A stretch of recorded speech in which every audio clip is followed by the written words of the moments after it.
நாங்கள் எங்கே கிளம்பியிருக்கோன்னு பார்க்குறீங்களா? நகை கடைக்கு தாங்க போகிறோம். நாங்கள் பழனியில் இருக்க ஸ்ரீ குமரன் தங்க மாளிகைக்கு தான் போயிருந்தோம். இது ஆக்சுவலாக ரொம்ப நாள் பிளானு. நாங்கள் ஒரு நகை சீட் ஒன்று போட்டிருந்தோம். அதுக்கு ஜுவல் எடுக்கலாம் அப்படின்னு சொல்லி ஒரு ஐடியாவில் இருந்தோம். கோல்டில் ரிங்கு வாங்கணும் அப்படின்னு சொல்லிட்டு ரொம்ப நாளாக ஆசை. அதனால் சரி போயிடலாம், இன்றைக்கி போய் வாங்கிட்டு வந்துடலாம் அப்படின்னு சொல்லிட்டு கிளம்பியாச்சு. சரி அங்கே போனோன்னே சரி என்ன சார் மோதிரம் பார்க்க வந்திருக்கோம் சார் சொல்லுவோம்.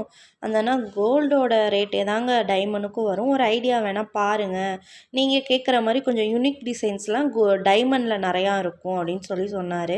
சரின்னு பார்த்தா எல்லா டிசைன்ஸும் சூப்பராக இருந்ததுங்க. டைமண்டில் நல்லா யூனிக்காக க்யூட்டாக. இப்போல்லாம் லேடிஸ் நிறைய இந்த மாதிரி தான் விரும்புவாங்கன்னு நான் நினைக்கிறேன். எனக்கும் அந்த மாதிரி தான் பிடிச்சிருந்தது. சரின்னு சொல்லிட்டு நான் ஒரு ரிங்கு ஒன்று செலக்ட் பண்ணி வச்சுட்டும் எனக்கு ஒரு செலக்ட் பண்ணிவிட்டு மனசுக்குள்ளே ஒரு குழப்பம். டைமண்ட்னா ரேட் அதிகமாக இருக்கும் அப்படி தான் நம்ம வந்து நினச்சிட்ருக்கோம். அதனால் சரி எதுக்கும் கம்மலும் வேணால் ஒரு ஐடியா பார்ப்போம் அப்படின்னு சொல்லிட்டு 4 செட்டு கம்மல் செலக்ட் பண்ணி வச்சுட்டு அது எல்லாமே போட்டும் பார்த்தேன். அதுலேயும் நான் ஒரு கம்மல் செலக்டும் பண்ணி வச்சுட்டும் ஆனால் நம்ம எதுக்கு போனோம்? ரிங்கு வாங்க தானே போனோம். எப்பயுமே பெண்களுக்கு இருக்க ஒரு மனநிலை தானே, இதுவா அதுவா அப்படின்னு. நான் இது ரிங் எடுத்திருப்பேனா இல்லை கம்மல் வாங்கியிருப்பேனான்னு சொல்லிட்டு நீங்கள் கமெண்ட் பண்ணுங்கள். அதுக்கப்புறம் என்னாச்சுன்னா, நாங்கள் ரொம்ப நேரமாக வீடியோ எடுக்கிறத பார்த்துட்டு அங்கே இருக்க மேனேஜர் அண்ணா வந்து எதுக்கு வீடியோ எடுக்கிறீங்க அப்படின்னு சொல்லி கேட்டார். இந்த மாதிரி யூடியூப்பில் போடுறக்குங்கண்ணா அப்படின்னா. நீங்கள் யூடியூபரா அப்படின்னு கேட்டேன். அவ்வளோ பெரிய யூடியூபர்லாம் இல்லைங்க, இப்போ தான் ஸ்டார்ட் பண்ணியிருக்கேன் அப்படின்னு சொல்லி சொன்னேன். எல்லாருமே ஸ்டார்டிங்கில் அப்படி தாங்க, போக போக எல்லாருக்கும் சரியாக போயிடும்னு சொல்லிட்டு ஃபுல் டைமண்ட் செட் எடுத்து வச்சிட்டாரு. நீங்கள் போட்டு பாருங்கள் அப்படின்னு சொல்லிட்டு. நான் இப்படி யாரும் பண்ணுவாங்கன்னு நான் நினச்சி கூட பார்த்ததில்ல. சும்மா போட்டு பார்க்குறது தான். இருந்தாலும் அதுக்குமே ஒரு மனசு வேணும் சொல்கிறதுக்கு. உண்மையாகவே அவ்வளோ ஸ்வீட்டாக நடந்துக்கிறாங்க. அங்கே வேலை பார்க்குறவங்க எல்லாருமே அவ்வளோ அழகாக பேசுகிறாங்க, ஃப்ரெண்ட்லியாக இருக்காங்க. முக்கியமாக சர்வீஸ் சூப்பராக பண்ணுறாங்க.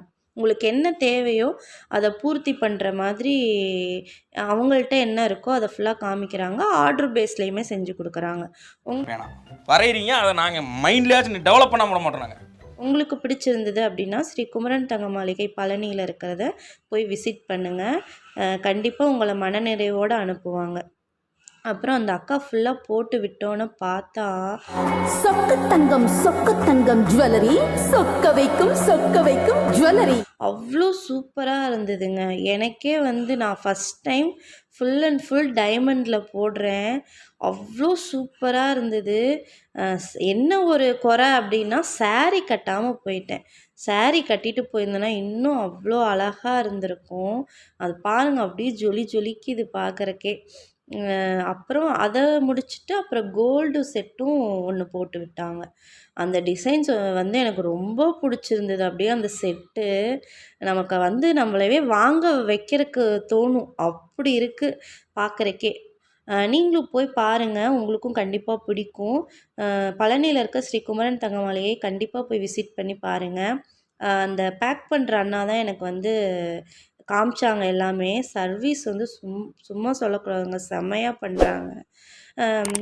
அப்புறம் நாங்கள் என்ன வாங்கினோமோ அதை வாங்கிட்டு நான் பில் போட்டுட்டு நாங்கள் கிளம்பிட்டோம். பாய்.